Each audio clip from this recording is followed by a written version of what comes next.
uh, to strategically target military, petrochemical, logistics targets, which ultimately is going to degrade Russia's ability to wage war.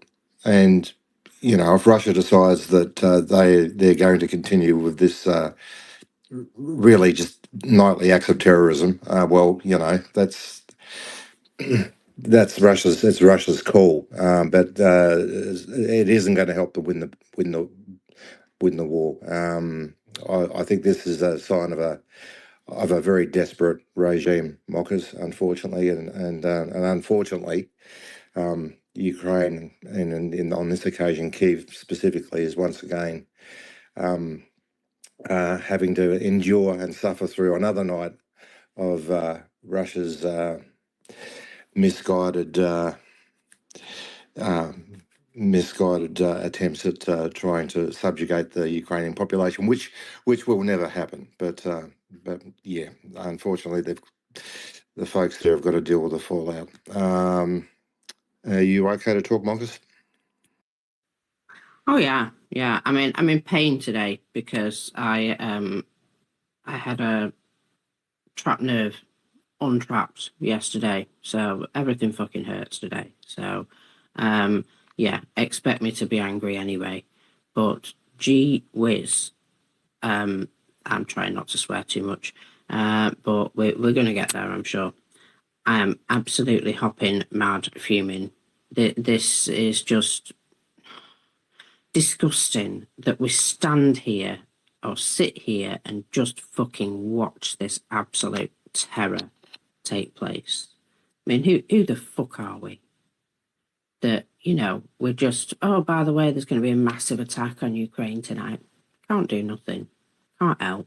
I'm just going to watch it. Makes me absolutely fumingly mad. Especially as we know some of that metal probably comes from Ireland, eh? Even Zelensky brought up the subject himself yesterday, which I thought was incredible. That he basically said, "Oh, by the way, you know that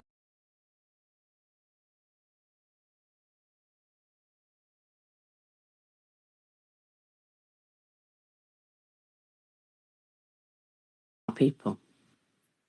And look, I can almost guarantee that some of that has been killing people overnight as well. Now, an hour ago, there was at least 10 killed, but I think that's already gone up. It's just going to 13 now. continue. Yeah, I was going to say it's just going to continue to rise for the time being as they, dig through the fucking aftermath. But obviously, rescue efforts are going to continue all morning. There are so many injured. It's over 50 that I know of off the top of my head. So we're going to go through the district. Open your mic. Yeah, sorry, Marcus. I didn't want to interrupt you. I was just going to say that are air alerts still active? Prince, I know you follow those apps fairly closely. Are there still threats in the air, or is it over for now? It's dying down. How's that for an answer? But there was just another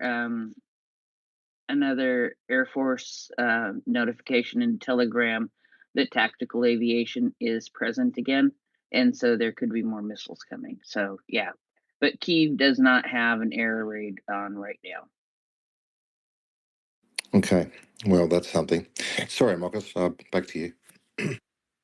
All right. In the last 20 minutes, I can tell you Kharkiv Oblast and Pervomaisk in Mykolaiv have had alerts of UAVs.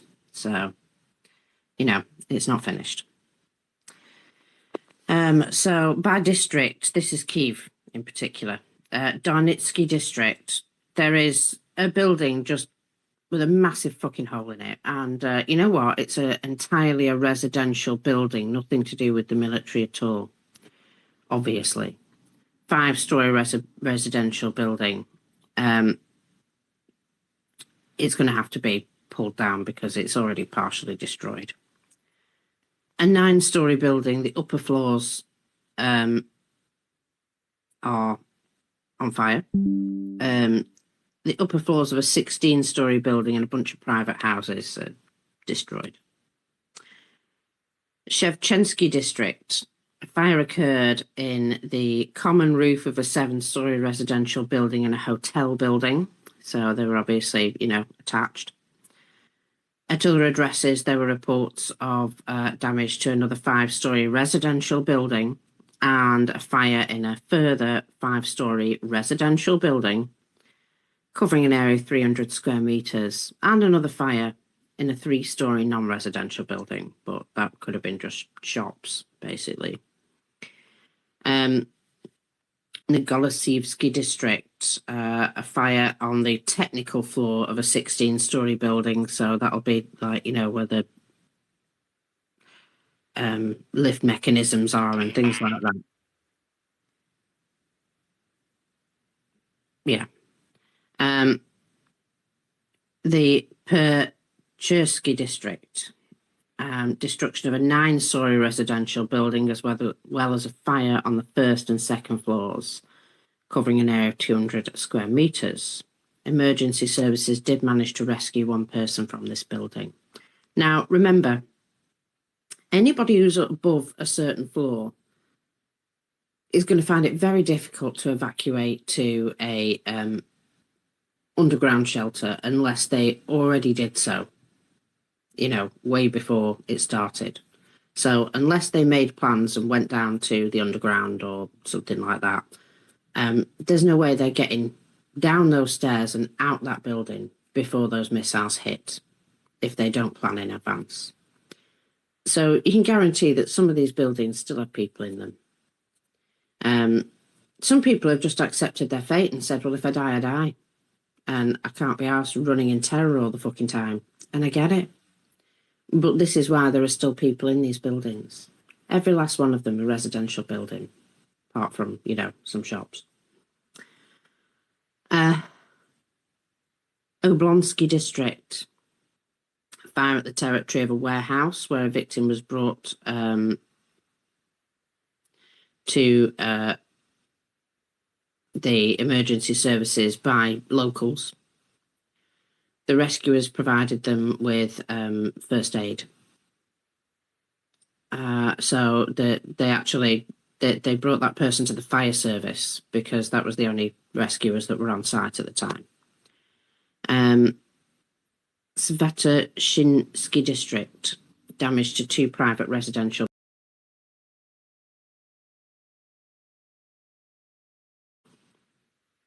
You know how Ukraine keep asking for air defences?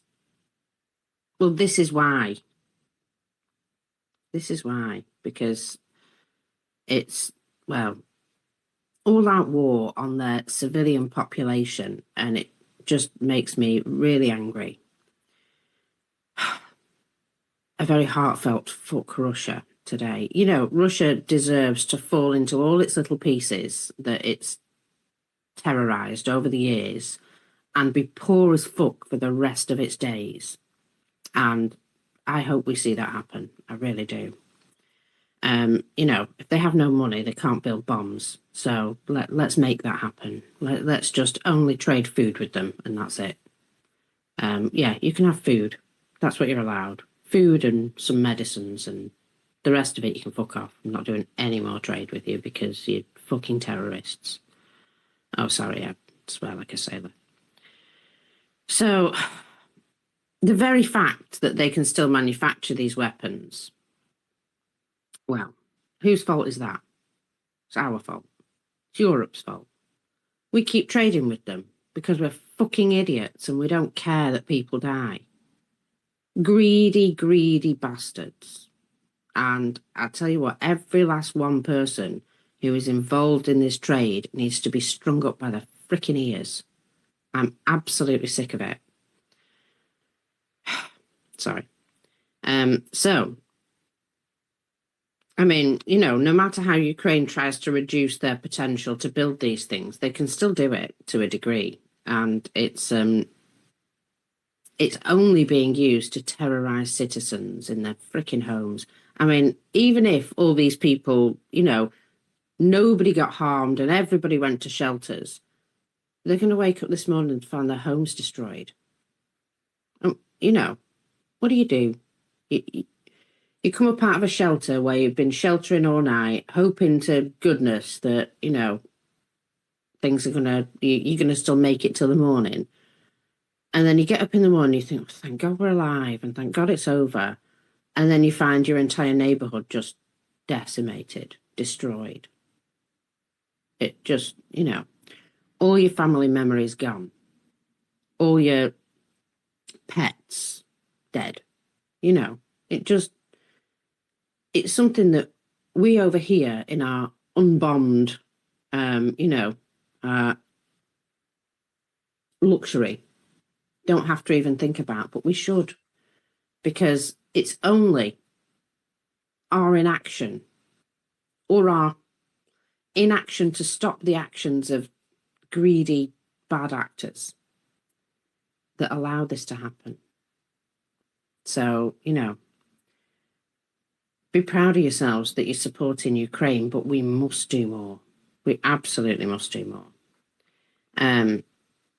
So I can't imagine how awful it is as well to have no sleep all night, be absolutely terrorized to within inches of your life, and then, you know, go out into the sunshine finally and find out that your home doesn't exist and probably half your street and your neighbours' homes, you know, just fucking disgusting. At 6 a.m., the warning was still on, so nobody had had any sleep by then. And I don't know if you've stayed up all night before, but you feel absolutely minging by about 6 a.m. That's a proper English word, by the way, minging. So 28 separate places in the capital have been hit, not just the ones that I gave you the, you know, bit more information on.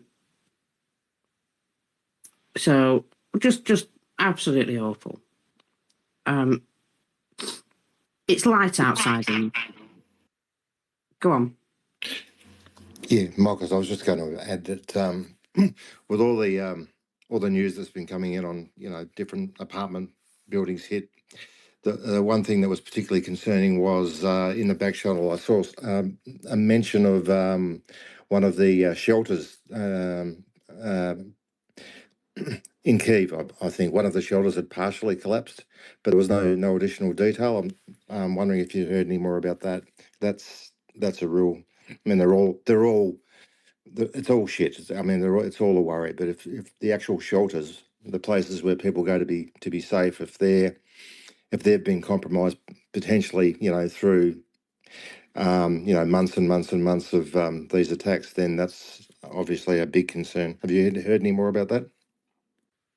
Yeah, that's one of the subway situations where basically the ceiling has come down. So the structural integrity is still there, but you know, the ceiling plaster has basically fallen down because of the, you know, just constant ballistic attacks. But in this particular case, that area had a massive ballistic hit. And yeah, so the actual plaster of the ceiling came down. Didn't really cause any major injuries, but you know, somebody had a heart attack because of that, because of the fear that they were going to be buried alive. And so, you know, just think about that situation. Fuck's sake. Jenny, go ahead while I gather myself. I wish I could calm you down. So one of the reasons why this is happening is because countries like Denmark, Sweden, and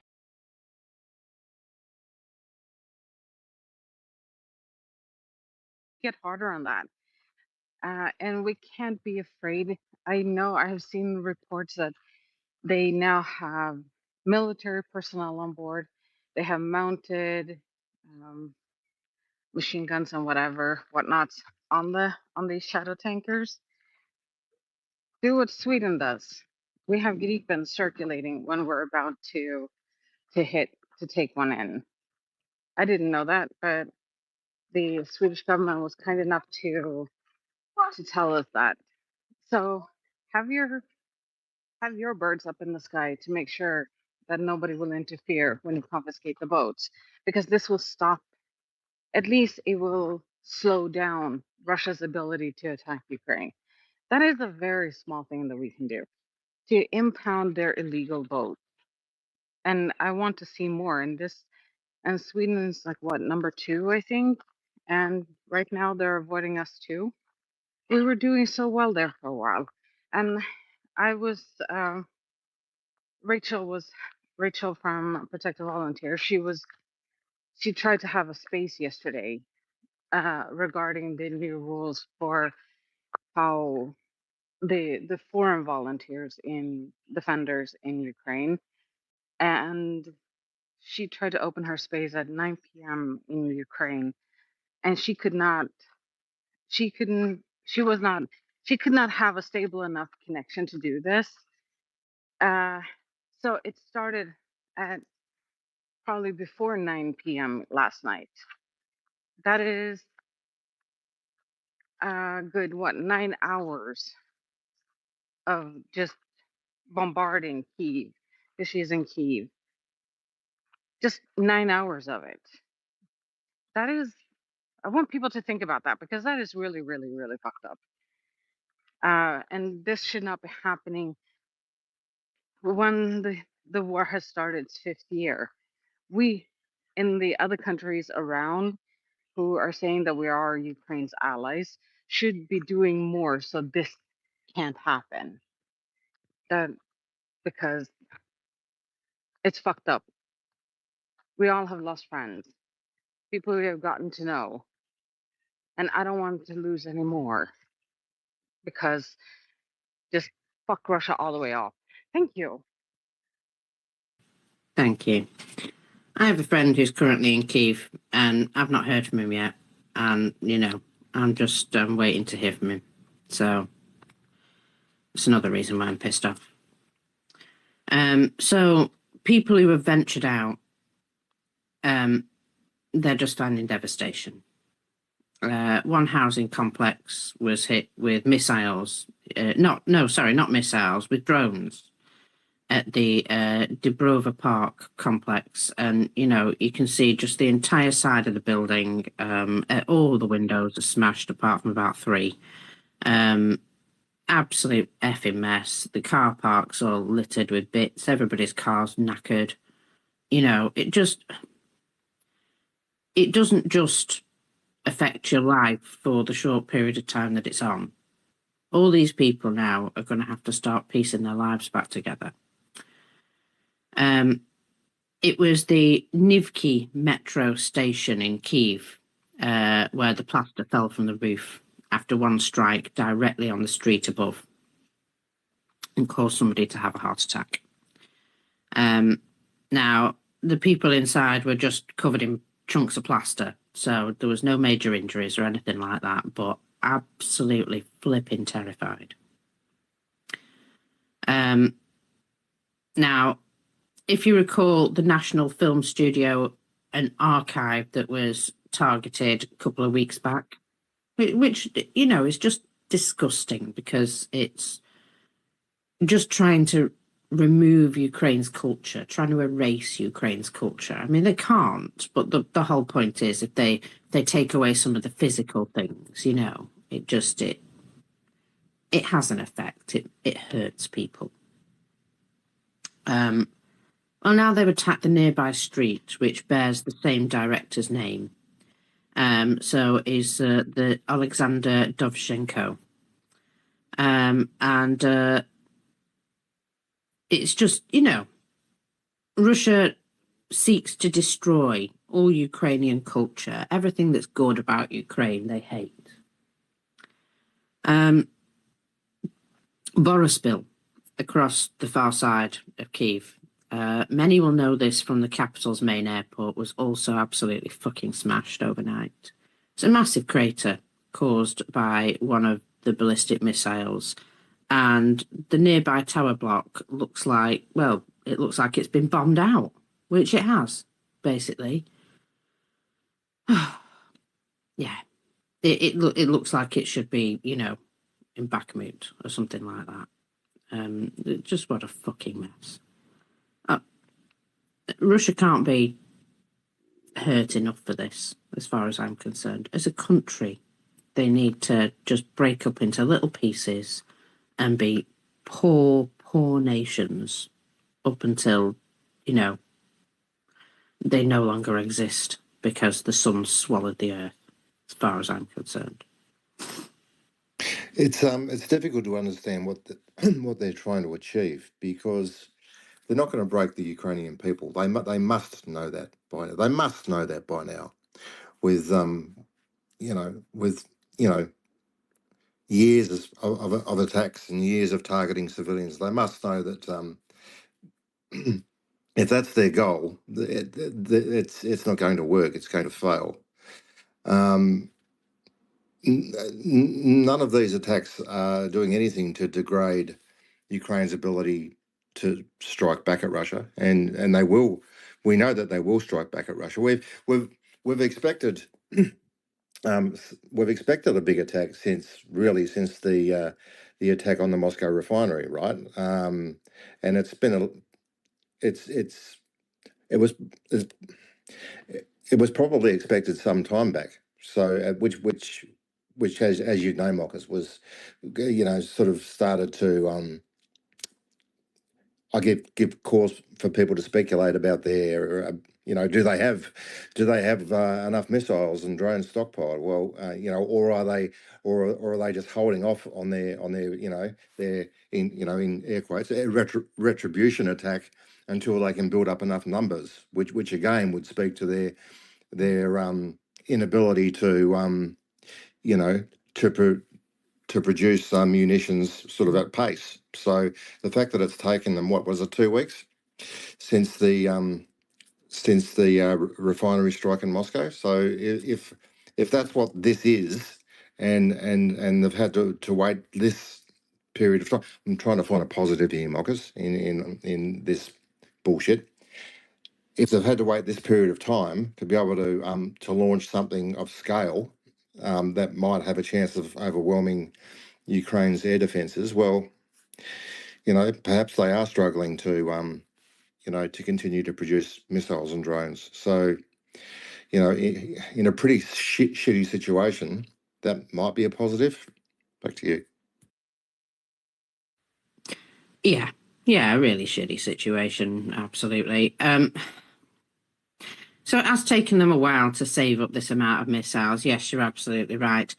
And this does tell me that Russia is losing, because this is the tantrums of a, failure. They've been tantruming in their failure since they weren't able to take Kyiv in 3 days. And, Russia said they would change the world. And you know what? They have, to a degree, because all of us now just sit here and watch instead of being horrified. And we should be absolutely beside ourselves with horror at what's going on. I mean, I know I am, but I bet you half the world don't even know it's happened, I can assure you that there'll be people in my family even, not a clue that this is going on. Whereas I want to open the front window and scream about it, And that's the problem, that we get so used to it. It's yesterday's news. And okay, it will probably break through to the front pages and to the news this morning. But tomorrow, they'll be talking about something else. They'll be talking about trying to, get rid of the flipping political parties that actually care about the people and stuff like that, because, that's what the news does these days. It really disappoints me. It really does, that we can't focus and keep our attention on something that's important. We absolutely should.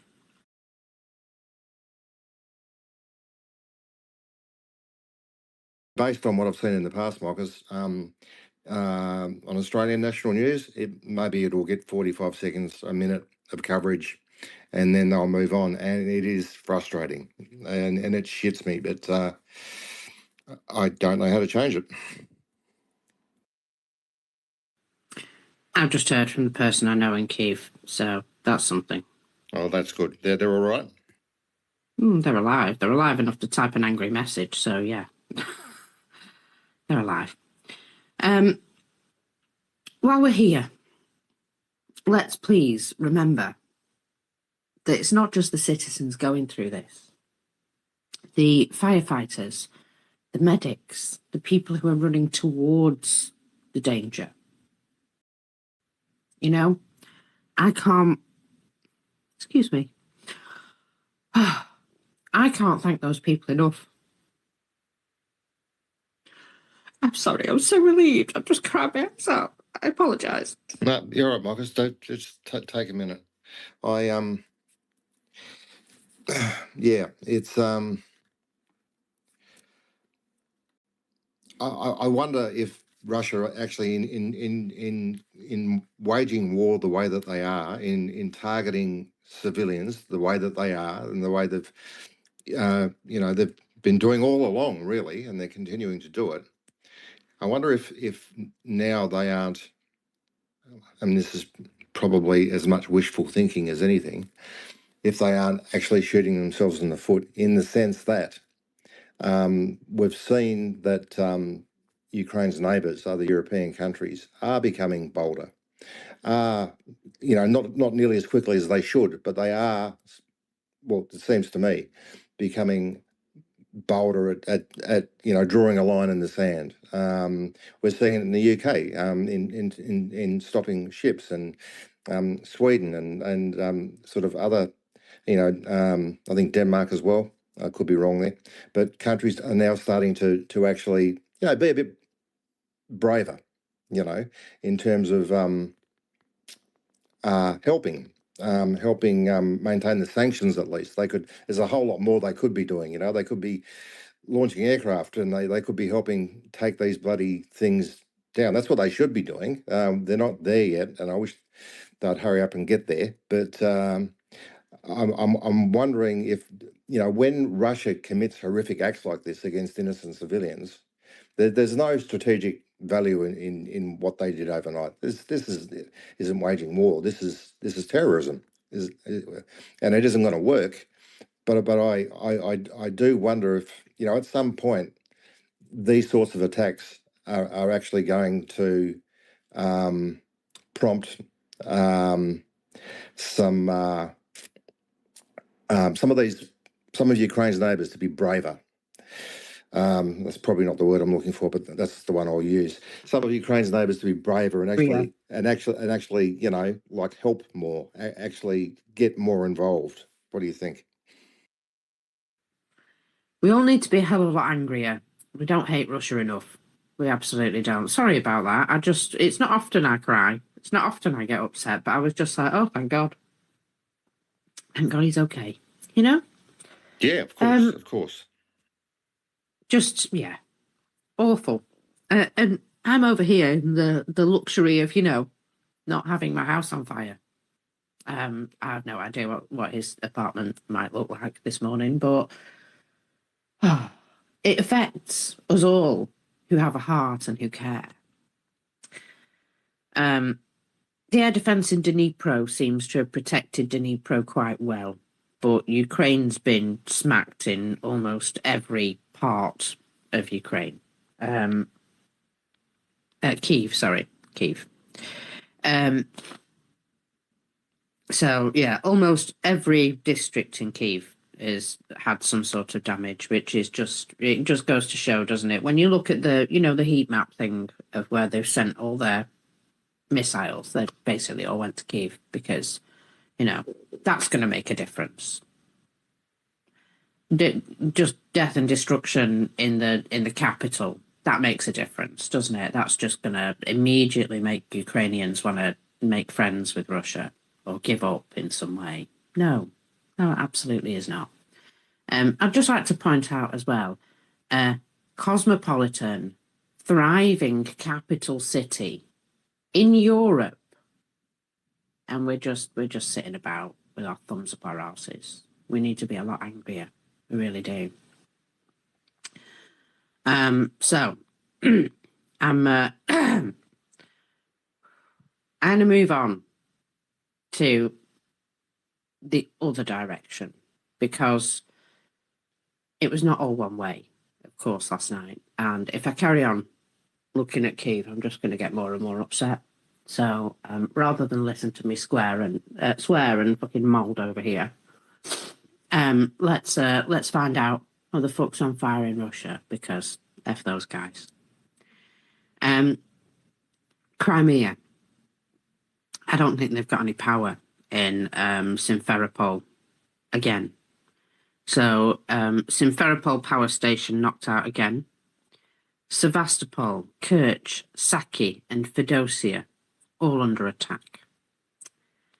Crimean Wind reports up to 4 hits in Fedosia. So the oil depot there, apparently they still had some storage there, so that's been hit.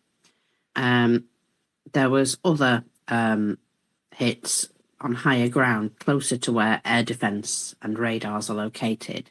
Note, no residential buildings, not a single one there. And of course, Ukraine did hit another oil target in Russia overnight. Now, it's not Omsk, unfortunately. I was really keen to see if Omsk refinery was going to be on fire this morning, because it's the last one left, Brent. I was going to say, was that Ufa, Marcus?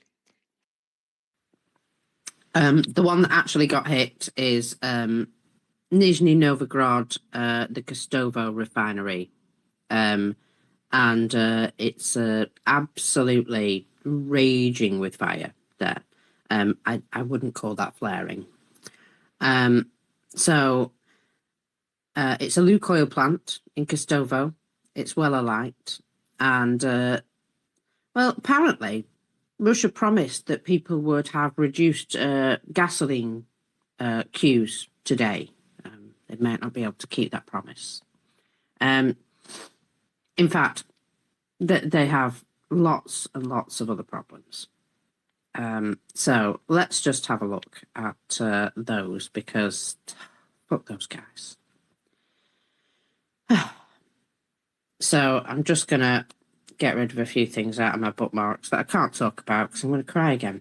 All right. Oh, dear. What a fucking big girl I am. So, refineries. This is out of Russia's refineries. This one in Kostovo is the 4th largest in Russia. So I hope this really hurts. I do. The facility is one of the most important suppliers of fuel in all of Russia. And so it's the 2nd largest gasoline producing facility. So everybody's getting themselves a horse or a bicycle. And, you know, I hope they fucking hate it. I really do. This is 800 kilometers from Ukraine. And the only one we're waiting for now to have a full bingo card is Omsk refinery. And I tell you now, it's coming, because there was drones, Ukrainian drones, in the airspace of Omsk yesterday. Now, that just goes to show, doesn't it, that Russia does actually have some work in air defence, otherwise that place would also be on fire this morning. So, now, there was lots of other things. So, in occupied Berdyansk, there is a station for the supply or transfer of gas that was reportedly attacked as well. That also on fire. And I think, you know, Russians are starting to realise that Ukraine can hit back. And here's the difference. Ukraine targets oil and gas infrastructure to make it inconvenient for people. Russia just targets 9-story residential buildings. And there's the difference. And, you know, that's why we know we're on the right side of things. But absolutely, fuck watching this carry on every day and every bastard night. It's really making me mad.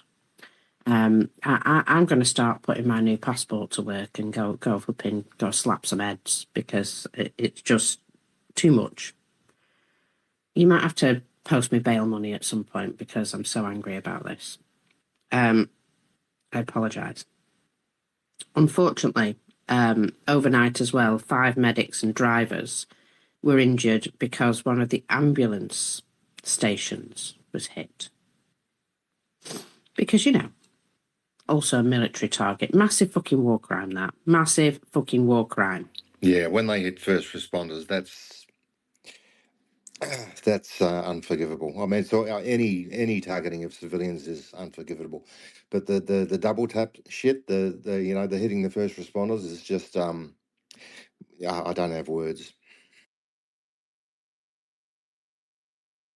Yeah, if anyone's sending me DMs in the background, I can't open my DMs until after the space, because otherwise the space will break and I won't be able to speak. Because the situation with Orhanish alumina plant, because a few things came out yesterday. You know, Zelensky himself mentioned it for a start, you know, indirectly, but he basically looked them in the eye and said, stop this shit as soon as. Oh, and by the way, we're about to be massively attacked, so I'm going to cut this short because, you know, I've said what I needed to say. It turns out that the sanctioned Russian billionaire still retains full control of the parent company, according to the Swedish investigation. And I've got to say thank you to Sweden for, you know, their involvement in this, because they also have a Rusal plant in their own country, and they're actually doing something about it. They've actually arrested some people for supplying Russia. So, you know, I feel as though they're setting a fine example for Ireland to follow. Now, I know why Ireland don't want to finish this investigation, because some of the people in their current government are going to look really fucking bad, including their PM, the Taoiseach. He's going to look really bad. Why? Well, because he literally campaigned to keep this place off the sanctions list. Turns out that Deripaska didn't do any of the things that he said he was going to do in order to ensure that this place was kept off the sanctions list. So technically, right now, it's operating in a way which is, it should have been sanctioned. It should be on the sanctions right now, because of the fact that Deripaska did not reduce his share in the company. And he did not step away from being the pretty much sole owner of the, you know, parent company. Amazing, isn't it? Did he lie? Did a Russian lie? Yes. Yes, he did. And, of course, Ireland were only too happy to believe it.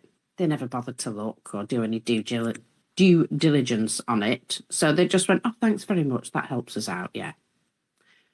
And he's going to look really bad. And, of course, he doesn't want to do that because he's a politician. And I'm just going to say, if they don't get round to publishing these results, I'm going to go and start cracking some heads, because I've had enough of this. The only reason they're putting it off is because they're trying to hide their own involvement. And that is why. Because they've opened a can of worms and they're like, shit, we look really bad now. And, you know, they don't want to have to admit it. Well, they bloody should. The Irish Times have put out a report yesterday showing exactly what's come out of this Swedish investigation. And I tell you what, it's come a long way since the 19th of February, when Dan the Shadow Tanker Bonker first said, can we finally do something about this, please, because it's getting to be an absolute joke.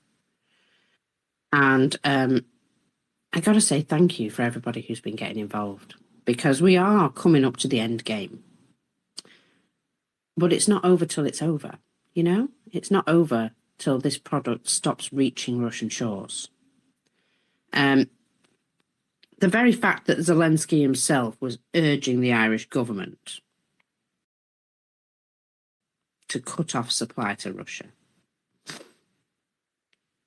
Well done, everybody who's got involved. Thank you. But it's not over till it's done. So, the sum total of confirmed action by the Irish government right now is we're looking at it. That's just not good enough. The investigation is not complete. And they keep pushing the date back because, you know, like I say, they don't want to embarrass themselves. Lots of words, but no action. But we're not going to put up with that, are we? We're in this to the end. This is important. Things are moving. The Irish government have actually briefed the EU on the investigation, so that's something. And they've also discussed the EU providing them with some funding to assist in nationalisation of the plant, which would be perfect. Nationalise the plant, protect the jobs, tell the Russians to go fucking swivel. I nearly said something else.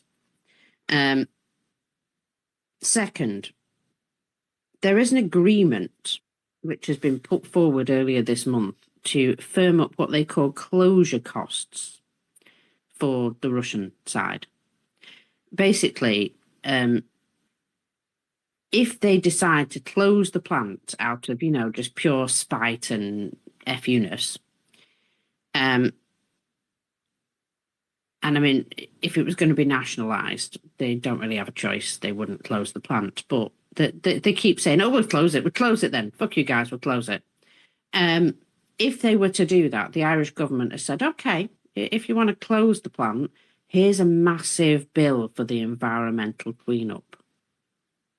So they have actually said, you know, to the Rusal, to the owners, okay, if you're going to do that, fine, fair enough, but you will find yourselves paying for the entire environmental cleanup. So, you know, make your choices, nationalisation or this huge effing bill. And so they've sort of started to put these wheels in motion. It is a massive change in attitude from the beginning. But reported action and, you know, stuff on paper and actual action, and there is a bit of a gulf there, a massive, wide space. So actual action would be lovely, wouldn't it? It would be lovely. And this alumina plant and all its subsidiaries that feed the, you know, the stock to actually create alumina in the first place, all of this has been geared up in a way that is, it's linked to all sorts of companies. China's involved. There's a British lord involved as well, would you believe? When you look into the history of, you know, people who've got involvement, Steve fucking Bannon's in there. That dirty bastard, excuse me. Mandelson. That little, you don't want to know what I think of him. Well, you probably do, but it's just rude. And, you know, these are the people. The flipping Epstein class. All Epstein's buddies involved in keeping this plant off the sanctions list. what are we? What are we doing? We need to be able to look ourselves in the eye and say we've been doing the right thing. And right now, we're absolutely not. So, you know, let's just say that none of that will come out properly in the wash. But if they do something about it, they can perhaps bury some of these links and say, oh, we didn't know nothing about that, when they quite clearly did. Dirty, dirty, greedy bastards. Anyway, there we go. So the media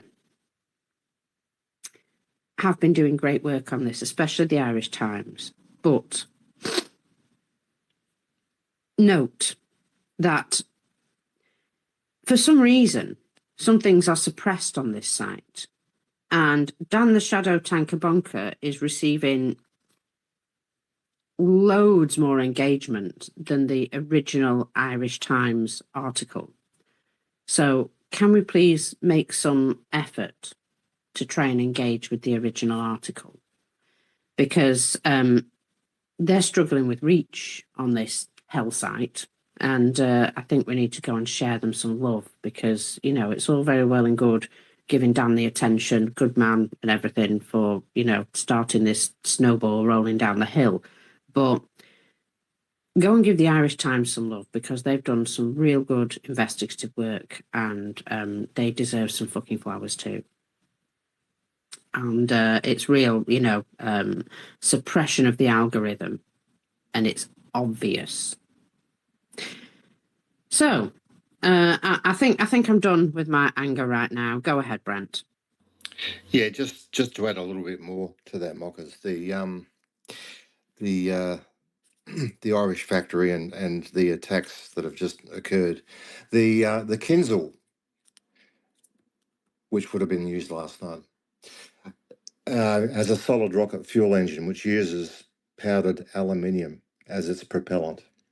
The Zircon is a solid rocket fuel booster, which uses powdered aluminium as a propellant. The Oreshnik uses powdered aluminium as its propellant.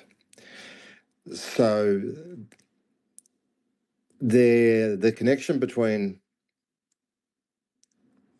the alumina and shipping that to Russia is it's manifold. It's sure that it's used to actually construct these things, build the frames and the shells, but it's more than that. It's a solid rocket fuel propellant. It's used in for all manner of things. I don't know whether there's been any focus put on the fact that it's a you know, that it's a vital component of solid rocket fuel. Again, there's just another reason, Mockers, as to why this that should be absolutely sanctioned. Perhaps this will, you know, if anything good comes out of this, it will help just turn up the heat a little bit more. Back to you. Jenny, go ahead, my love. A tip from Sweden when it comes to the alumina plant: make sure that you check to see if they have any back taxes, because the Swedish one does. We're talking millions of Swedish crowns, with I think it was like 120 some million, which would be like 12.5 some million euros. And once the plant is being nationalized, you can deduct that from the fair price, the fair market price that the government is supposed to pay for taking over the plant. So check to see, because I don't think that, well, Pascha means shit in Finnish. So I guess the Russian shithead, which literally has the name shit in his name, would pay any taxes in Ireland when he doesn't pay them in Sweden. So double check that too. They might get it for a better price. Just saying. Back to you guys. Oh, thank you. So I'm going to do the numbers the wrong way around today. I'm going to do the Air Force report first, because bloody hell. You know what? It's been worse. But in a way, this far down the line, this many years in, this shouldn't still be happening, you know? Righteously annoyed about it to the point of I could quite happily just quit my job and go around punching people, because today should not be still happening. But here we are, right? 570 aerial targets in total. I've seen that higher. I've seen it much higher. But it's the direction and the damage and the types of missiles that they use that makes a big difference here. So let's have a look. This was a combined air, ground and sea-based attack. So missiles from everywhere. I mean, this was everything they had all at once, you know, the biggest and baddest that Russia can be.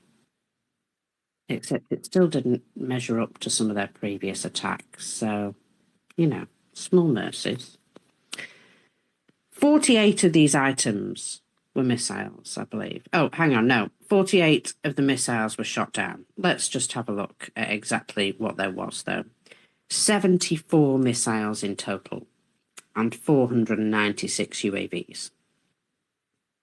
So, we have 4 anti-ship missiles, because, you know, there's ships regularly sailing up and down up in Kyiv High Street. 4 anti-ship missiles, 24 Iskander-M ballistics, 34 KH-101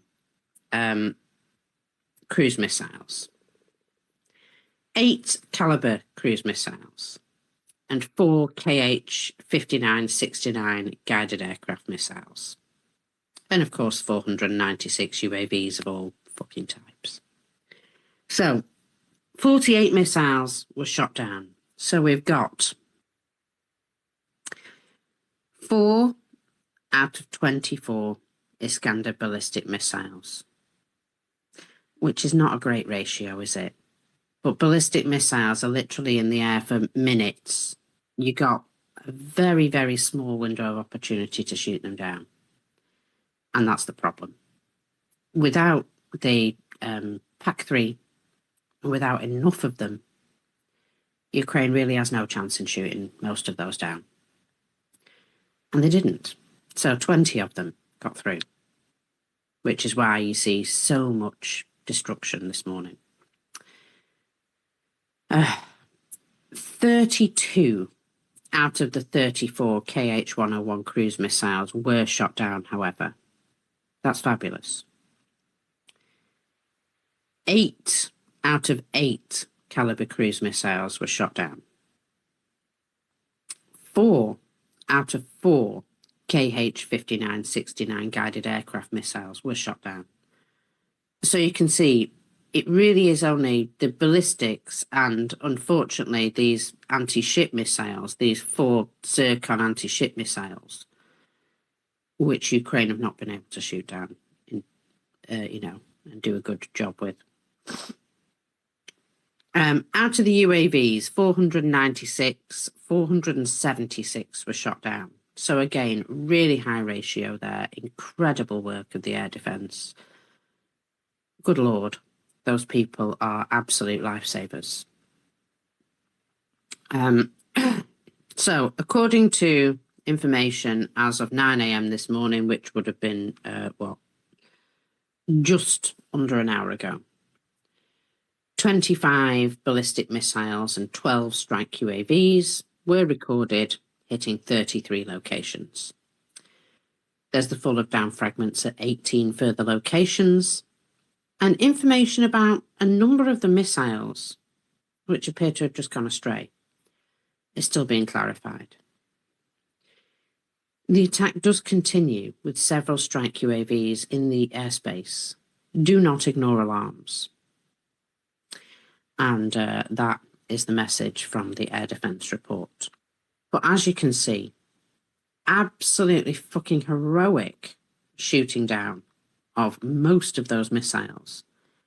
It's only the Zircon anti-ship missiles, which technically shouldn't be fired over land at all, ever. That's not what they were designed for. But, you know, they do make a terrible mess. So, of course, Russia thinks that that's a great idea. And large amount of the ballistics, unfortunately. So, yeah, fucking mess. The sooner Russia can't do this thing anymore, the better. And if that means chopping their arms and legs off, and I do mean in a way of like, you know, just taking out their entire air force, just taking out every launch vehicle they have. If that's what Ukraine has to do, that's what we have to help them do. Because, you know, we're supposed to be allies over here. And so far, we talk a good game. And in some ways, we do act. You know, I mean, I can't discount the help that we've given Ukraine so far. But we always, you know, just don't quite go far enough. And we really need to get over ourselves and understand that Russia is going to collapse no matter what we do or don't do. So we might as well do. We might as well help as much as we can. Because Russia's collapsing anyway, as you're going to hear about in the second hour. So I'll just do the other numbers and then I'll give you a chance to speak if you want, Brent, because, you know, sorry. You know what I'm like. So here we are. 1,140 liquidated personnel. That's actually lower than it's been for a while, but it's still a very high number, isn't it? And that's going to continue. Russia are just sending people to their absolute suicidal death. We've seen these guys on the battlefield, and they're not a cohesive army anymore. They can do a lot of destruction, but they're not an armed force. Not in the way that we would think. They're just a rabble of angry, untrained Egypts at this point. And apart from the very few groups of, you know, shall we say, more organised groups, most of them are literally just cannon fodder. And they're just sending them forward just to soak up bullets. I don't know. I just think that the whole theory of life doesn't matter as long as we achieve our goals is horrific. And I can't believe that the Russian people put up with that shit, but they don't have any care either for life. We have no tanks at all, none. But we do have 5 armoured personnel vehicles. We have 57 artillery systems and, this makes me happy, 7 MLRS. That's a lot. And you know, MLRS, all they're good for is a whole lot of death all at once, a whole lot of destruction all at once. So the more of them get taken out, the better. And they make a fantastic boom when they get hit as well, because they're usually full of missiles. We got 353 vehicles and fuel tanks. Now, that is a little down, but it does also indicate that Russia aren't using those roads of death as much. Because, well, they're roads of death, you know? 7 special equipment. A lot of that will be radars. We've seen a lot of radars being taken out recently. So, you know, that is literally blinding Russia's whatever's left of their air defense, especially in the area of Crimea. So I would suggest that there's a bunch of radars amongst that. Now, we have 1 cruise missile here that made it onto yesterday's numbers. So the rest will be on tomorrow morning's numbers. In the way of tactical UAVs, 2,123.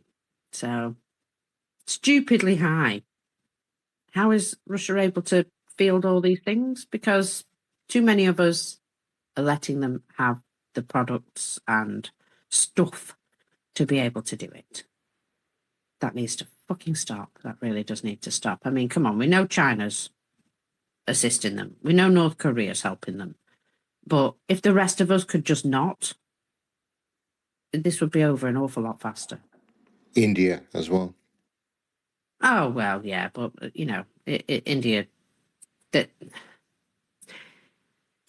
are getting really, really cheap oil products.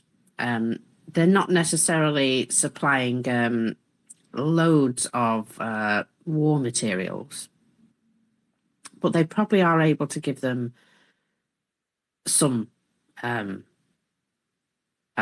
useful things. So yeah, India as well. But of course, we've given India a free pass, haven't we, this whole time? And maybe we should stop that shit as well. That would be a good idea, because the minute we turn around to India and tell them we're going to put secondary sanctions on them, they stop. So why don't we just add that pressure back onto them? Anyway, and 9 ground robotic complexes, because how dare you? You're not allowed those shit. Not allowed those things. So, Brent, if you've got stuff you want to talk about, now's the time, because I'm going to make another cuppa, because I need to, you know, fortify myself.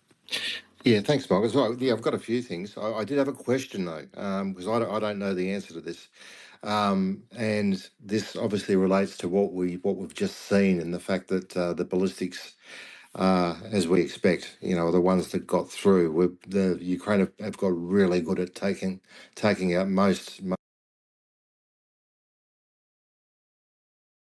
9. So again, what we need, as you said, Mockers, is what Ukraine need, a much larger supply of PAC-3 interceptors. Now, I do recall hearing, I think it was only a week ago, a bit of chatter about a Ukrainian proposal, I think directly to Trump, for a license for Ukraine to build PAC-3 missiles under under license, obviously, and the US. What I'd read at the time was that the US were amenable to that, and I think this was shortly after the attack on Moscow, on the Moscow refinery, and I think there was some talk that show of strength from Ukraine, may have changed Trump's thinking towards, sort of the providing more assistance to Ukraine, and following on from that, there was, as I mentioned, there was some talk about, perhaps Ukraine being afforded an ITAR license to build PAC-3s. Now, I haven't heard any more about that, and I see that Will's got his hand up, and so perhaps Will has. Will, go ahead. No, I haven't either. But I also know that Trump sounding like he's amenable to something is glad handing at a meeting. Oh yeah, we can do that for you, and then getting back to the White House and people going, okay, what do you want to? Shall we talk to Raytheon? Shall we talk to these people? And he'll go, nah, don't bother.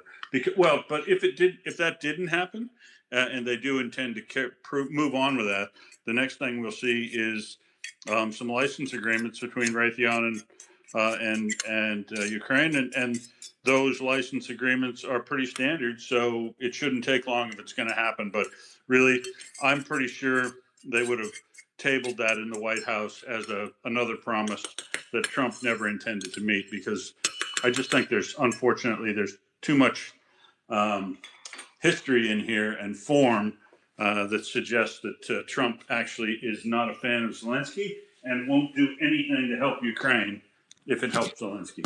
That's my view. Yeah, I'm assuming that the reason so many ballistics got through last night was, at least in part, it could be a whole bunch of reasons. Could have been the route that they took. Perhaps Russia has good intelligence on where Ukraine have their Patriot systems located. Obviously we don't know what we don't know, but the other obvious reason would be a lack of interceptors. So I'm Because they did shoot down six out of 6 just a few days ago. Remember? yeah. So that sort of adds to that argument, right? So I'm going to assume that perhaps they just didn't have the interceptors to take them out last night. There could have been more to it. So it's just speculation on my part, but yeah.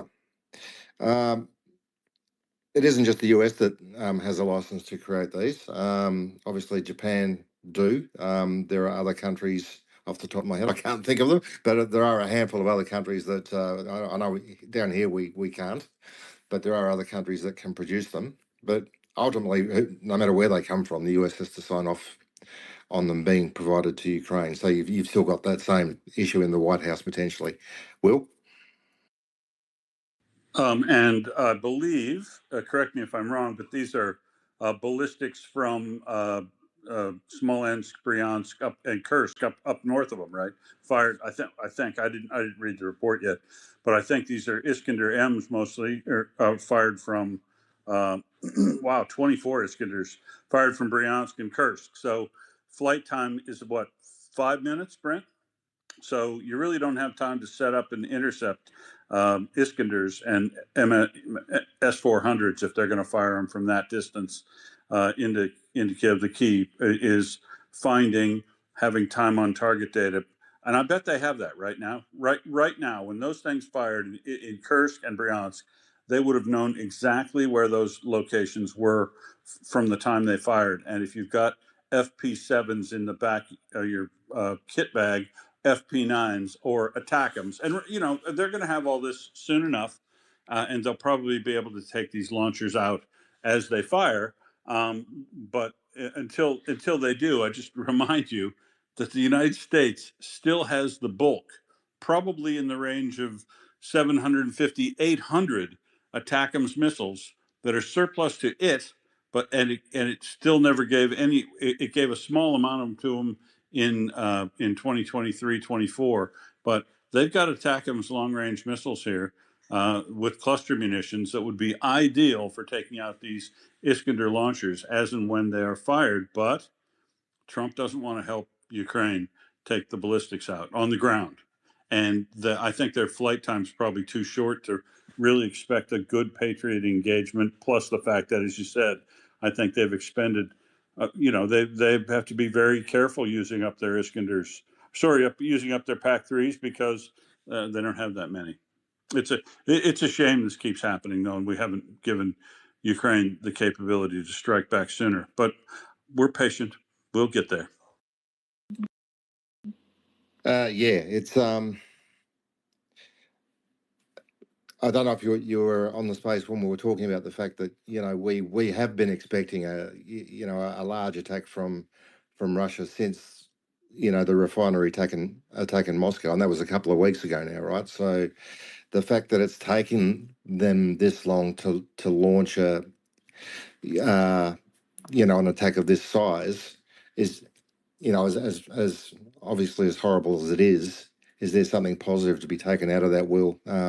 In that, it's, they've been their ability to produce these things has been obviously degraded, and perhaps it's been degraded to a point where they can only launch something of this scale every 2 or 3 weeks. I guess this is all speculation, right? Time will tell. No, but it's good speculation because we saw from when the Votkins missile factory was struck on the 20th of February, we saw the time periods expand between ballistic attacks and the numbers sort of remained the same, but the periods, the time stretched out, and they do different attacks. Like they'll just do the ballistic attacks like last weekend. Sometimes they'll do combination attacks. Sometimes they send the drones first and the missiles. But what you said before is true. It doesn't matter when they send the drones and the cruise missiles, they can pretty much take all those out. But the ballistics remain a problem unless you're ready and waiting for them and you've got the time to react with enough interceptors. But the next best step after, so they've been taking out the component factories. I think that over time, they are degrading Russia's capability to produce ballistics as well. and those attacks should continue. But one day, we're not only going to have degraded capability to produce attacks, we're going to have the tool that we can reach back for and strike those Iskander launchers as soon as they launch, because Brent, they are absolutely taking the piss. These are 500-kilometer missiles that they could be shooting well back, and they've caught them up close to the border before, just within like 20, 30 kilometers, and can take them out. So if they've got eyes on in look down radar in this area, and we know that they have that in satellite, they should have time on target information that would allow striking those with FP7 or a similar type missile that has a very short reaction time and a short flight time, like the Iskanders that they're launching at Ukraine do. Just once they have the tool in the bag, and I would expect to see as soon as they have them. You know, Stillerman's not blowing smoke. As soon as they have the capability to fire Pelican FP9 missiles at Moscow, they should do so. Not in the population areas, but anything else they want to hit. They want to hit that refinery again, go ahead. Any defense factory, you bet. Command and control centers for drones, missiles, whatever, absolutely. They should use make a good use of those as soon as they can on Moscow, particularly in St. Petersburg, because that's the only thing that's going to stop Russia from doing it to Kyiv. Show them that you're going to do the same thing to them and say, this can stop whenever you stop. That's how you deter Russia. Yeah, look, I agree. Well, that's the way that Ukraine are going to win this. That's the way they're going to beat them. They're not going to win this by, targeting apartment buildings in Moscow the way that the Russians are doing to, to Kyiv and other locations in Ukraine. They're going to what Ukraine are doing. The strategic targeting of military industrial complex facilities. Last night there was in the Penza region, right? There was a missile. There was a factory that produces missile components. Bang! I don't know that it's gone. It might need another visit, but it's certainly been damaged. So Russia hits apartment buildings, and Ukraine hits factories. Obviously refineries, logistics. Yeah, the factories have been particularly good. The factory in Voronezh, micro components, the factory in Volgograd, assemblies for these very Iskander missiles, and then the factory in Penza for the electromechanical devices that sit behind pitot tubes. Yeah, and if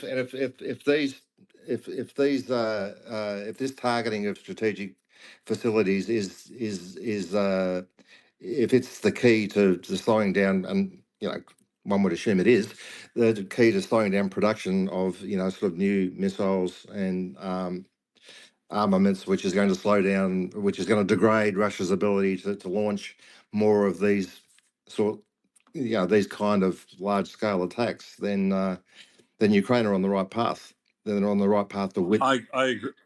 Totally agree. I mean, whittling away at the stuff you can when you can in production of ballistic missiles, and then striking the launchers when you can. So create a scarcity, and then really knock some out so that they can't even replace them as quickly as possible. Will minimize the time to the capability being degraded. And I hate to say it, but not focus so much on trying to produce air defense missiles themselves. Air defense missiles are the stopgap. Killing the archers and the capability to manufacture is the most important thing. Yeah, well, Ukraine are working on their own kind of anti-ballistic air defense, right? That's the FP7.X, is that right? That's the interceptor anyway.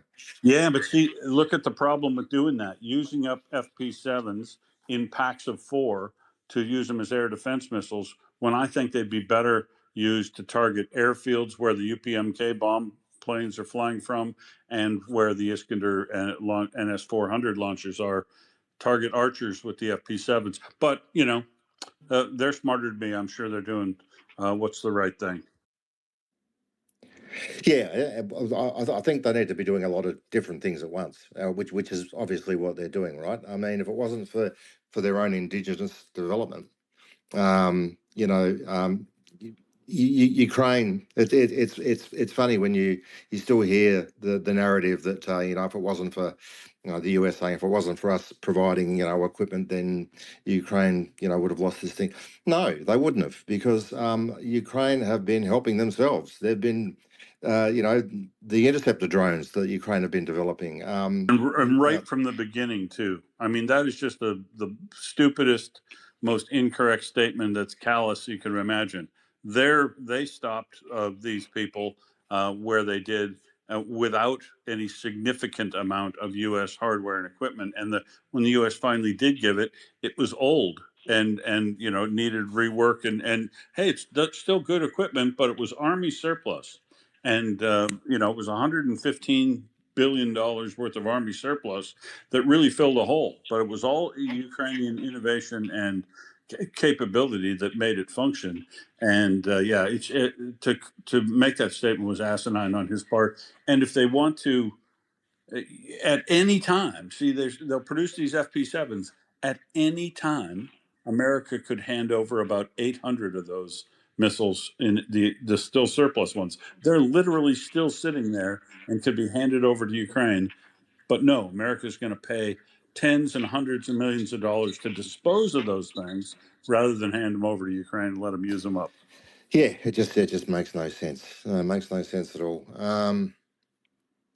On drone development, just sliding over to a different subject. Have you heard of the Zerka? Because Ukraine have developed yet another interceptor drone, and I was just reading about this today. Will I hate it. you hate it? Yeah, it doesn't have a double entendre name.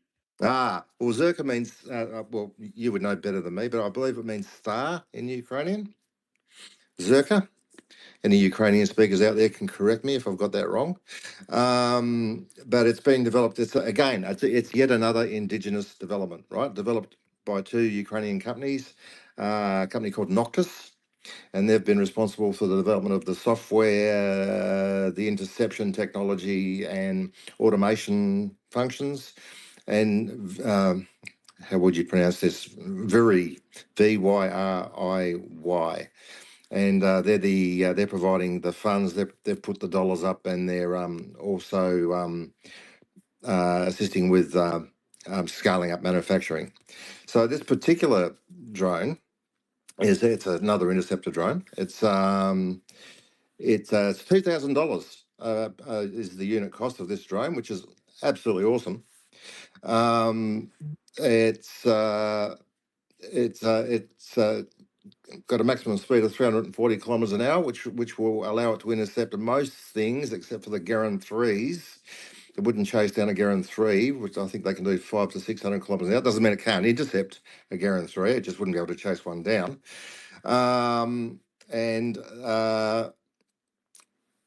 So that is yet another, and again adding to that asymmetric nature of the way Ukraine sort of building weapons to low cost weapons to take out much higher cost threats. So again, you've got a $2,000 interceptor drone, which could, like just a standard Shahed 136, which is what, $10,000, something like that. So you've got a $2,000 interceptor drone taking out a $10,000 Shahed. So that's a good thing. And so wanted to bring that to everyone's attention. I've actually lost track of. I would love to see a complete table of all of the different drone variants that Ukraine are currently operating at. Just logistically, just trying to keep across the the manufacture and maintenance, making sure they've got the right numbers up across what they must have 12, 15. Am I in the ballpark, Will? In terms of interceptor drones, There are a few out there. Oh, at least half a dozen, but there are probably more than that. Yeah. Yeah. Sorry. There's a half a dozen that look like that fire plug design. Yes. And then there's several more, including the ones Richard Woodruff's team work on that look like quadcopters, just standard quadcopters, but they haul ass. Yeah. Yeah. They're certainly yeah, and you know they're improving them all the time in terms of in terms of their you know their range capacity to you know payload capacity. They're just continuing to improve, so that is a bit of positive news. What else do I have? Mockers, are you good to go? Or Yeah, I'm here. oh, hello. I'm here. I've got. I'm just putting stuff in my. You were unusually quiet. I was making sure you were still there. I was letting you have your flowers and your time and your moment. Don't you worry. All right. So do you want to know? Sorry, you go. Do you want to know what highly strategic targets Russia has hit today in Ukraine? I do. Thank you. So a Porsche dealership, because you know that's obviously going to make a real difference. The warehouse of Muyo, a Ukrainian electronics home appliance retailer. So you know, washing machines and refrigerators, because if we can't steal them from Ukraine, why should Ukraine be allowed to have them? It's highly offensive, that sort of thing. So yeah, they sell electronic gadgets for the home. So yeah, I mean, you know, coffee machines and shit like that. Highly offensive to Russia, obviously. Another one of the warehouses that was hit was an extremely critical military supply of laundry detergent. Now, also yesterday came the news that they hit a toilet paper production facility. I mean, seriously? No, that's just not on. I know. It's kind of pathetic. Did you know they didn't even introduce toilet paper in Russia till well after the rest of the world? You know what? That does not surprise me in the slightest. Yeah, I didn't think it would. Yeah, I still think washing is better, but still, they didn't do that either, did they? It's probably no. one ply too. You. One ply and 80 grade. Just pure sandpaper, yeah. Well, something to note that there is some, you know, some good stuff to be pleased about. One of Russia's most popular military bloggers is complaining that Ukraine is now outperforming them 2 times in terms of drones launched. This is Alex Parker Returns, and he's like, look at all these drones that they're launching at us. It's like double what we launch at them now. Good. About fucking time you received it back.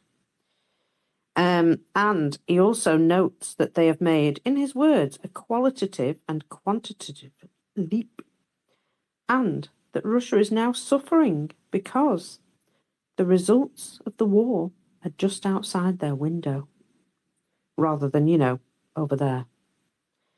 The whining continues. He further cites that Ukraine now has the full backing of the European economy. So here's his words. I mean, to be fair, I wish we would commit to that shit. I really do. But anyway. Nothing unusual here. Just the drone launch statistics for Russia and the crests. Obviously, Ukraine. In June, we saw a qualitative leap in drone launches by them, while the number of launches by Russia has begun to decline, creating now a more than 2-fold gap. So if you think the number of strikes in Ukraine has decreased while those against Russia have increased, this is not your imagination. The European Union economy has begun working for the crests around May and June, allowing the Ukrainians to achieve a qualitative and quantitative leap. The results are outside our windows. Crimeans won't let you lie. Here are our results. So, also, I'd like to point out if they only truly started supporting Ukraine in May and June, I thought Russia had been fighting the entirety of NATO since the beginning of the war. Just, there's some cognitive dissonance somewhere in there. So, the Russian Defense Ministry have made a statement, and it's basically that there is no fuel crisis. In fact, the fuel crisis is, it's not a crisis at all unless you talk about it. What? So, talking about the fuel crisis makes it worse. So everything's going to be fine, just don't mention the problem. So here you go from the Ministry of Energy of Russia. Since the end of June 2026, which was just like yesterday, there has been an increase in the activity of online resources providing information of fuel availability at gas stations. This information is allegedly put together by the motorists themselves. How dare they? I mean, how absolutely dare they? Experts point out that these resources are a threat. They pose a threat to the illegal collection of personal data. As if you're not collecting everybody's personal data already, you cheeky feckers. Analysis of the information posted by these services indicates that it is unreliable. It is a manipulation of fuel availability data. And this has also been observed. The Russian Ministry of Energy continuously monitors the situation ourselves in domestic petroleum product markets and coordinates measures aimed at ensuring stability. The Ministry of Energy's headquarters recommendations are monitored on a daily basis, and work is underway on the instructions of the Deputy Prime Minister Alexander Novak to prepare and implement measures aimed at stabilising the domestic fuel market. They're basically saying, stop trying to work things out yourself. Don't talk about it. We'll do it all. Now, this is the same sort of typical Russian approach as with Chernobyl. Nobody talks about it. It won't be a problem, so shut up. So yeah, it's one of those don't mention the war situations. Yes. Meanwhile, the agricultural sector is on the brink of collapse. And even their own senators are now speaking on it in public. Oh dear. Yesterday had a Federation Council session, and Victor Kress from Tomsk bluntly warned that without engine oil and fuel, the entire agro-industrial complex built over years is grinding to a halt. He states, "We will lose everything," describing the situation as catastrophic. In classic Kremlin fashion, however, Valentina Matvienko shot back that he was exaggerating and making a drama. She said the government is working on it and claimed though it will take time. Now, you translate that as it might work itself out, but it probably won't. Translation: Russia has burned through all their fuel stocks to feed the war. Now, their breadbasket is running on fumes, while every last drop of diesel, fuel to do any of that stuff, there's no bread, basically. Bread and circuses is what makes, all of this fascism keep running. But you've got to have both. You can't just have the circus. You can't just have the propaganda. You've got to also have the bread. People keep forgetting that one. So they're going to fail to meet their grain export contracts. They're eating their own, what they would have normally exported anyway, and they're still not going to be able to get it to the people. Hunger is going to take over this great agricultural power because they used every litre of available fuel to kill Ukrainians instead of feeding themselves. Now, this woman, Maria Litvinenko, you can hear it in her voice. She talks about confidence, but her voice and her body language really give away how frightened she is. She's scared. The Kremlin inner circle understands that they're eating themselves alive, but they don't have any exit that preserves their power. When she says, "Don't exaggerate the drama," her voice shakes when she says it. She knows it's not an exaggeration, but she can't do anything about it. And, you know, you don't need to burn their fields like they're doing to the people in Kherson to try and stop them from harvesting their food, because they're just going to watch it rot in the fields. They're not even going to be able to do anything about it. They're already running out of things in shops. They're already unable to afford things like, you know, the food that they used to purchase. Gambling on invading Ukraine was absolutely fucking stupid. But, you know, that's the delusion of fascism. This imperialist state, the brain-dead delusion that they can fuel both tanks and tractors. And at some point, they're going to be asking the Red Cross for food parcels. And of course, we will provide them because we're not the fucking scum that they are. Oh, sorry, did that just slip out? Now, interception of ballistic missiles. Oh, go ahead, Brent. You talk first before I tell you this. Yeah, just had a couple of stats for you. You mentioned June earlier, Marcus. I just had some stats for June. Russian average casualty figure for killed and wounded for June. 1,310 per day is the average. There are 11 refineries were hit over 17 days, so there's obviously been some repeat visits there. 7 fuel logistics facilities have been hit in June, 8 military plants, space communications centres, ships and ferries. The geography of the strikes ranged from Crimea and Kuban all the way across to western Siberia, with a maximum range exceeding 2,000 kilometres. And the other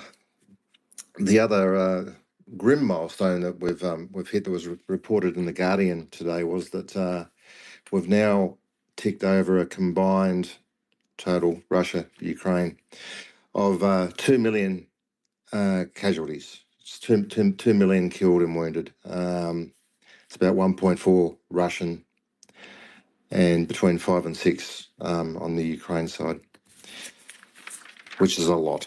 Back to you, Marcus. Yeah, it's a lot of unnecessary death, isn't it? For what? What have Russia achieved other than bleeding themselves dry and creating a lot of terror and destruction? Novorossiya? New Russia? And how's it going in the occupied territories? Is it all like flowers and sunshine? No, it's fucking not. It's horrific. And, you know, for what? It's not gained them anything. They're not making money out of it. They're not, you know, gaining anything other than stealing other people's children. Fucking disgusting.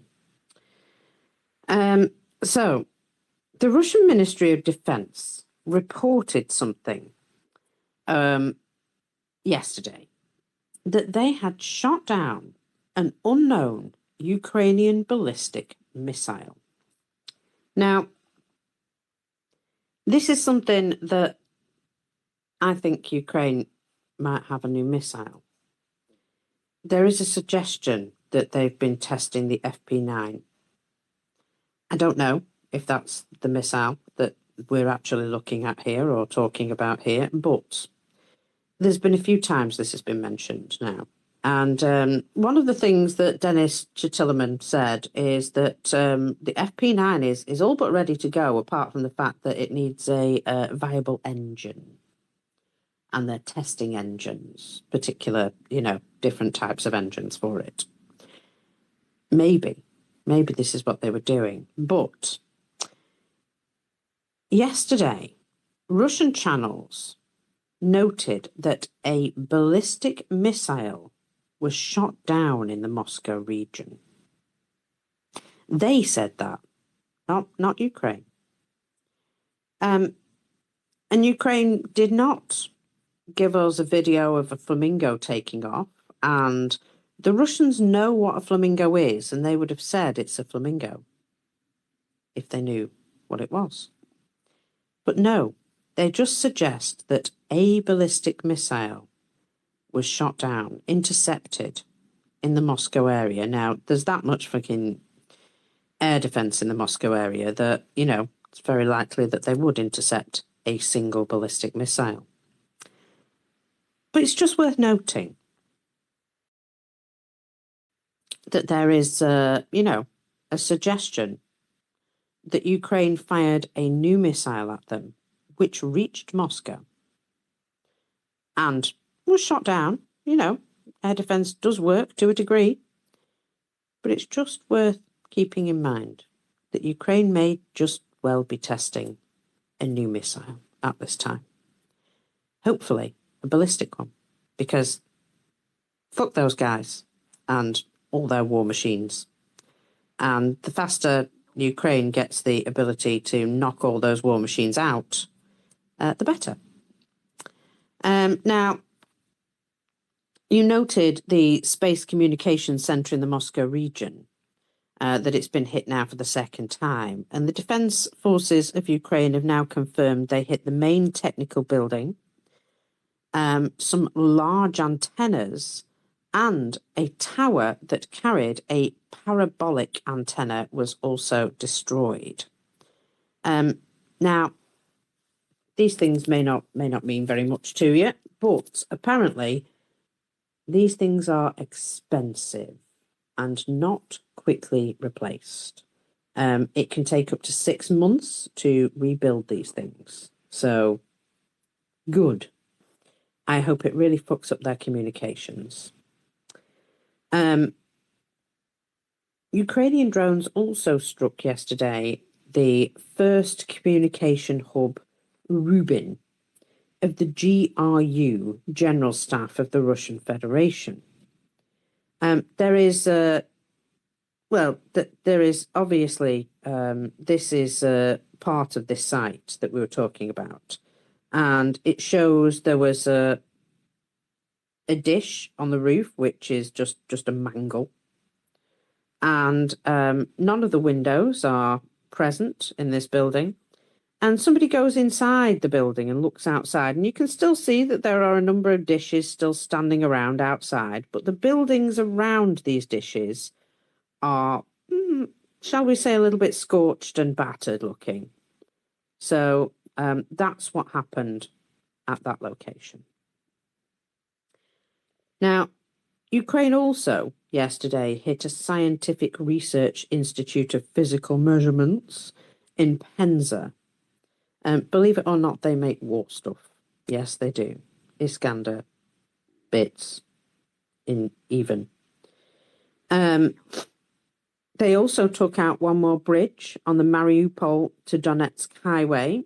And I have noticed just recently, Brent, that Ukrainian drones are packing a much bigger punch with regards to taking out bridges. Have you spotted that? I have, yeah. I was reading this morning that rather than just punching holes in them, they're actually taking them down now, which is good to see. Yeah, I mean, specifically hitting the, support structures, but also packing enough punch to be able to knock them out. And they're not just doing this to the entrance of Crimea anymore. It is every logistics bridge, Mariupol, what's the other one? Melitopol, Zaporizhia area, all around here. Everywhere there's a bridge. No, there isn't, because Ukraine have been knocking them down one after the other like dominoes. And there was some new munitions actually that I think what happened was the munition itself is already in use, but they gave them a new like blasting cap to add to them, which means that it packs like double the punch that it used to. And I think this is what's helping them knock down these bridges in particular. So nice. More of that sort of thing, because the more capability Ukraine has, the less chances that Russia has. They also took out a 330 kilovolt Zapadno Krymskaya in Crimea electrical substation. Another electrical substation in Moscow-Lyubertsky caught fire, and part of the city in that area was left without electricity. I mean, it's got to affect Moscow. It's got to. Otherwise, people won't pay enough attention. You've seen the population density graph thing, where basically Moscow and St. Petersburg are the only places that are worth living in, as far as Russians are concerned. And that's why those places need to be affected the most. Excuse me. Another road bridge over the Mali-Kalchik River in Donetsk region was taken out. A railway bridge over the Tepla River in Luhansk region. And another logistics crossing in the district of, oh, wow, it's Donetsk, it's Novo Ocheretuvet, perhaps. So, we also note that there may have been strikes on an Su-30 fighter jet at Saki Military Airfield. The hangars were attacked by SBU strikes, and they note that these hangars did contain an Su-30 and an Su-30SM fighter jet, and hopefully there was damage to at least one of them. There was an attack on Kurgan, more than 2,000 kilometers from Ukraine's border. Just saying that they can reach out and touch you these days.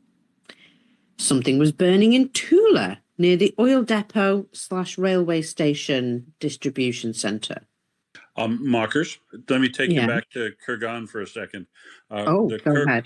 Kurgan, the tractor works there is the only place in Russia where they build new and refurbish BMPs,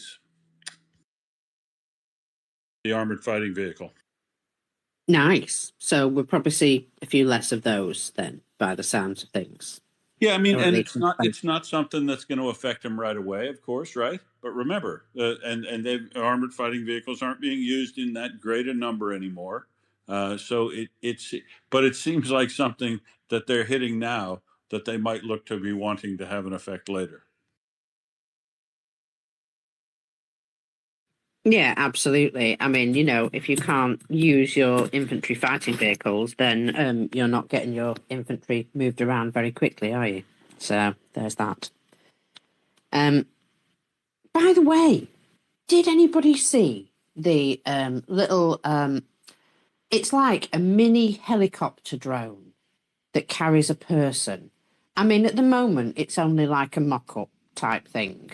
But Ukraine are looking to produce these things, these sort of mini helicopter drones, which a person can sit in and be whizzed to the front line and whizzed back from the front line.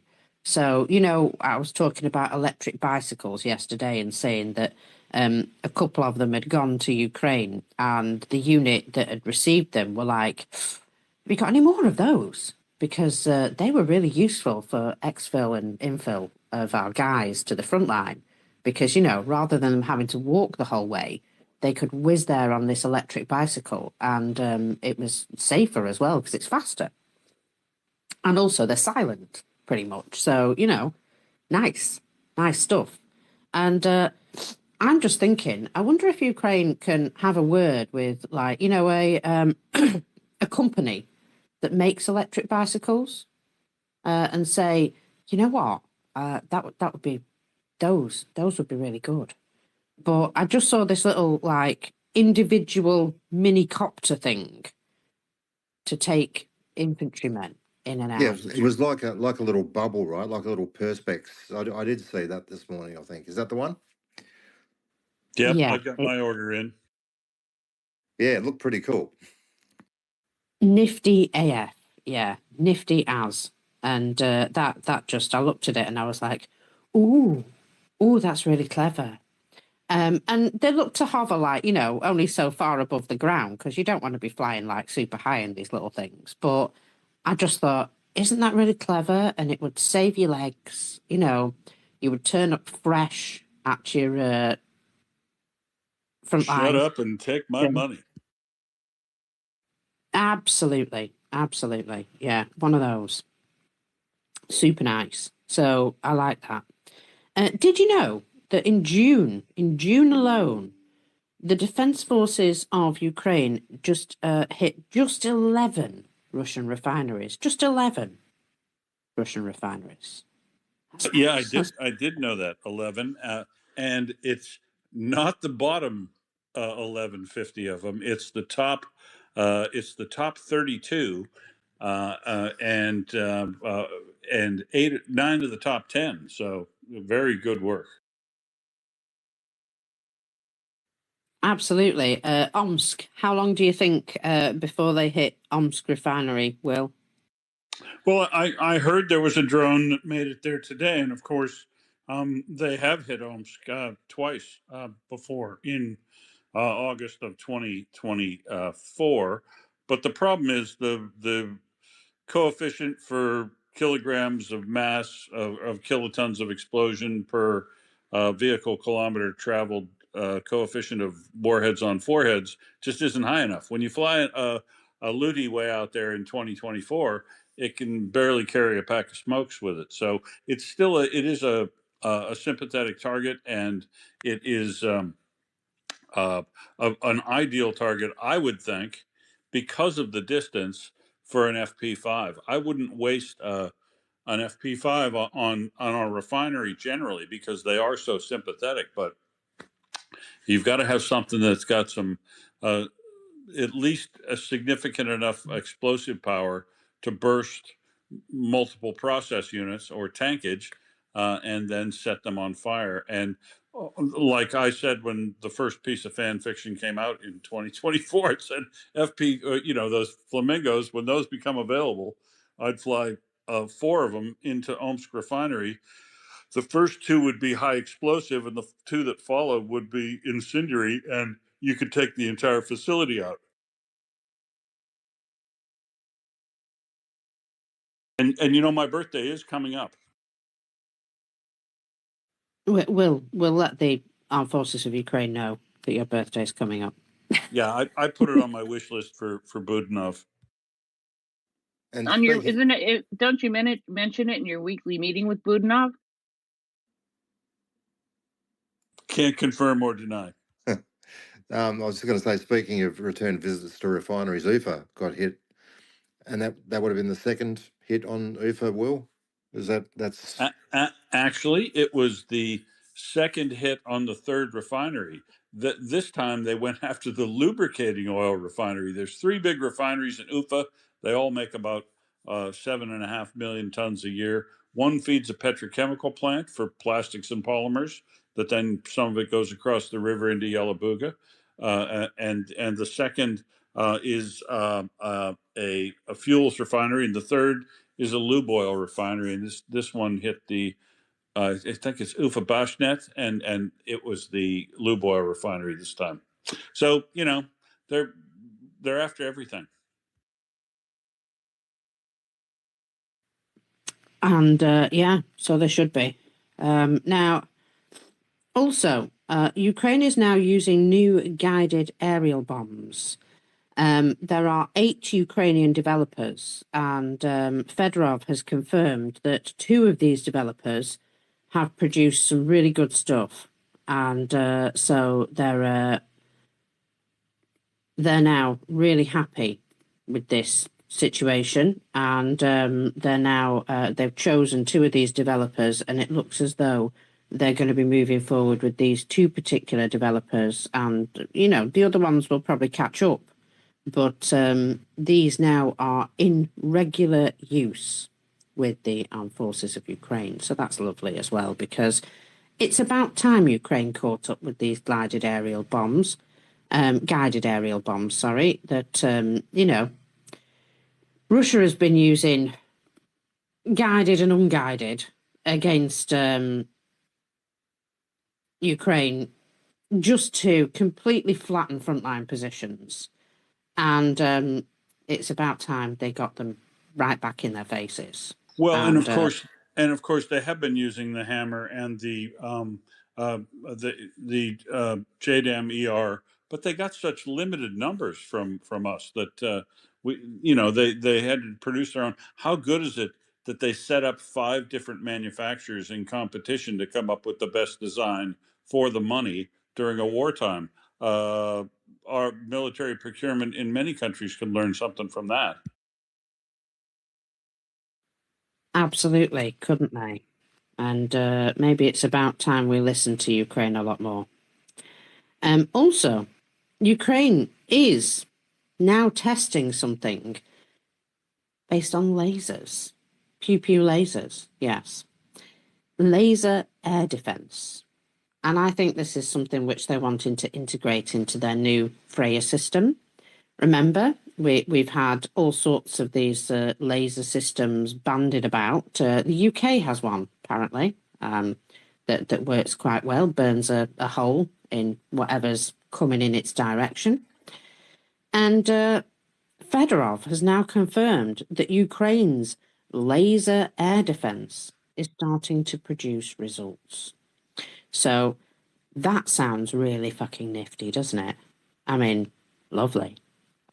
It does. And in unrelated news, Mockers, Brent, you'll remember this little piece of interesting speculation. EOS Corporation here in Australia sold 115 megawatt laser air defense system, because they produce one here as well. They sold one of those to a quote unquote European customer about a year ago, and we've never found out who that is. But that's what I tell people when I'm going to Ukraine. They say, "Where are you going?" I'm going to quote Europe, and that's all you say. So who knows? Maybe EOS has done a deal here to help Ukraine push theirs along, because they demonstrated that for Vasyl Miroshnichenko, the Ukrainian ambassador, about the time they were selling him slingers selling him to an American company that was giving them the Slinger system, which is a 30 millimeter autocannon with their radar guidance system. And they were producing at the time the prototype for a laser-based system using the same tracking and targeting system. So, I hope, I would love it if that worked out. It would be a nice piece of fan fiction to work out. It would be awesome. Those things can take. They can target 30 targets. They can recharge and fire at 30 targets per minute, which is that's a 150 kilowatt system, which is pew pew pew pew pew. Exactly. And the big issue with the directed energy weapons are, of course, time on target, right? And you need that to be as low as possible for it to be effective. And they're getting that down now to as little as 5 seconds, which makes them very useful. Very useful indeed. Now, talking of being useful, I have to go to work. So I'm going to have to make myself useful. Oh, You can carry on if you like, babe, but I need to go. So I love you, I mean it and all that, but I need to work. Sorry. Yeah, no, I'm with you, Marcus. I've got my daughter's back from Borneo. Picked her up this morning, so Yay! yeah, fantastic. she back in one piece. Bit of sunburn, but that's the worst of it. So that's good, folks. Firstly, thanks, Marcus. Thanks for having me for the last couple of hours. It's talking about some pretty shitty subjects, but we're bringing the news, and that's what we're here to do, folks. We have some great, as you would all be aware, we have some great fundraisers up in the nest, and it is a perfect day to rage donate, given what Russia's just unleashed on Kyiv yet again for no real strategic reason at all. So there's something up there in the nest for everybody, and if you want to rage donate, please do so. Whether it's $5, $50, whether if you can manage a recurring donation, that would be great. If you don't have the funds, you just want to get out there online and bonk some vatniks and set some disinformation straight, then do that. I mean, all of these things help Ukraine. So whatever you can do, please do. Keep tuning in to us here on Volia and spread the word. And on that note, Marcus, I will say Slava Ukraini. Perum Slava. Heram Slava. Slava Nazi. Smeared for a ham. And Prince. Medvedaham. And what have we got coming up next? As far as I know, we have the genocide segment. I haven't confirmed with everybody, but I'm pretty sure we do. And that will be at 8 p.m. Eastern. Unfortunately, 3 a.m. Kyiv. And then a couple hours after that ends, at 11 p.m. Eastern. Sorry, 11 p.m. Eastern, 6 a.m. Kyiv. We will have This week in Absurdistan.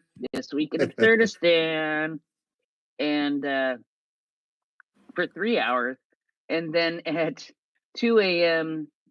Eastern and 9 a.m. Kyiv, we will have Mockers and Firefellow with us again, and that will take us through the next 24 hours, what we have on tap.